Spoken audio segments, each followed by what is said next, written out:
রেস্টুরেন্টে গিয়ে আমরা সাধারণত মাঝে মাঝে স্টার্টারে ক্রিস্পি কর্ন অর্ডার করে থাকি। একদম মুচমুচে দারুণ খেতে লাগে, বানানো ভীষণ সহজ। আমি এখানে 500 গ্রাম সুইট কর্ন নিয়েছি। একটা ঝাঁঝরি বাটির সাহায্যে আমি এটাকে সিদ্ধ করে নিচ্ছি 10 মিনিটের জন্য।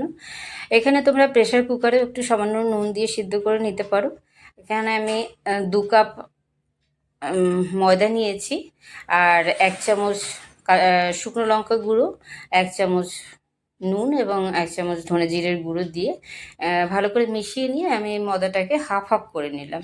এবারে আমি কর্নগুলো নিয়ে আস্তে আস্তে একটুখানি জল দিয়ে এই কর্নগুলোকে মেখে নিচ্ছি।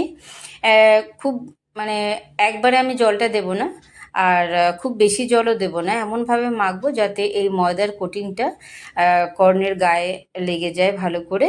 এবং এরপরে আমি ওই শুকনো ময়দাটা এর উপর থেকে একটু ছড়িয়ে দেবো। আর তোমরা যেভাবে দেখতে পাচ্ছ আমি একটু ঝাড়িয়ে নিচ্ছি। তেল গরম করে একটা ঝাঁঝরির সাহায্যে এই ময়দাটা একটু ঝাড়িয়ে তারপরে আমি তেলে দিয়ে দিলাম। আর এখানে আমি 2 মিনিটের জন্য প্রথম 2 মিনিট নাড়বো না, তারপর থেকে আস্তে আস্তে এদিক ওদিক করে নেড়ে এটাকে কর্নটাকে ভালো করে ভেজে তুলে নেব। একদম ক্রিস্পি হয়ে যাবে। এভাবে আমি ব্যাচ ব্যাচ করে আমি ভেজে নিয়েছি।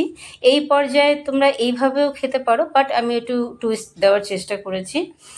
এখানে আমি একটা পেঁয়াজ কুচি, 4-5টা কাঁচা লঙ্কা কুচি এবং একটা ক্যাপসিকাম কুচি দিয়ে ভালো করে একটু নেড়ে চেড়ে সামান্য নুন দিয়েছি। আর নুনটা যেহেতু আমার আগেই দেওয়াই ছিল, এবারে কর্নগুলো আমি দিয়ে দিলাম, দিয়ে ভেজে নিয়েছি। আর ব্যাস রেডি হয়ে গেল আমার ক্রিস্পি কর্ন। অসাধারণ খেতে লাগে সন্ধ্যাবেলার স্ন্যাক্সে। তোমরা এটা করে দেখতে পারো। আর আমি এর উপরে একটুখানি আমচুর পাউডার আর চাট মশলা ছড়িয়ে দিয়েছি। আমার রেসিপি যদি তোমরা ইউটিউব চ্যানেল থেকে দেখে থাকো তাহলে চ্যানেলটিকে সাবস্ক্রাইব করে পাশে থেকো, আর ফেসবুক পেজ থেকে দেখে থাকলে একটা ফলো দিয়ে লাইক কমেন্ট শেয়ার করে পাশে থেকো প্লিজ। Thank you for